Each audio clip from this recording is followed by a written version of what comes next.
À l'occasion de ce séjour de travail en Ouganda Fort Apoti, la délégation des forces armées de la RDC a visité le quartier général de la division des montagnes de UPDF.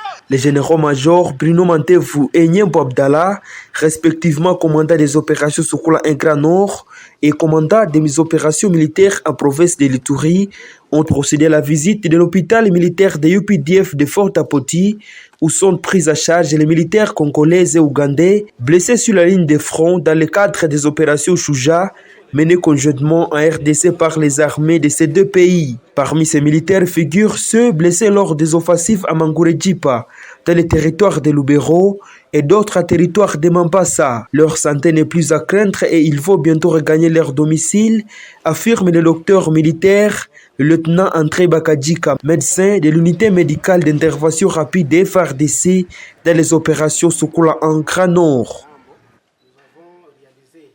Sanitaire des militaires IPDF et FARDC qui étaient blessés sur les champs de bataille.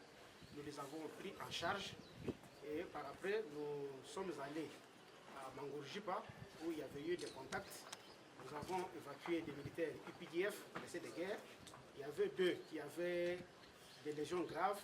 Nous les avons pris en charge, nous les avons opérés, nous avons extrait des éclats de bombes et nous les avons évacués ici en Ouganda. Leurs paramètres vitaux sont dans les normes. Je crois que le danger est déjà épargné. Il n'y a pas que les militaires pris en charge de cet hôpital. Plusieurs combattants capturés ou ex-otages des ADF bénéficient également des soins de santé. Nombreux blessés par balle lors des différentes offensives sur la ligne de front sont évacués pour être soignés conformément au règlement des droits international humanitaire. Certains de ces malades sont soit habitats de Beni, Oicha, Poga, Butembo, Biakato et ailleurs, ajoute le docteur militaire Major Daniel Okelo de UPDF. Ces gens, nous les avons trouvés en brousse. Ce sont des vrais combattants ADF. Il y a eu beaucoup d'offensives jusqu'à causer beaucoup de blessés. Et lorsque nous avons évacué les militaires de la brousse, nous les avons aussi évacués. Parce que nous ne tuons pas si nous trouvons quelqu'un en vie. Nous ne les tuons pas, nous l'évacuons et les soignons avant de les faire regagner chez soi. Les armées congolaises et ougandaises mènent conjointement des opérations militaires contre les ADF dans les provinces du Nord Kivu et de l'Ituri.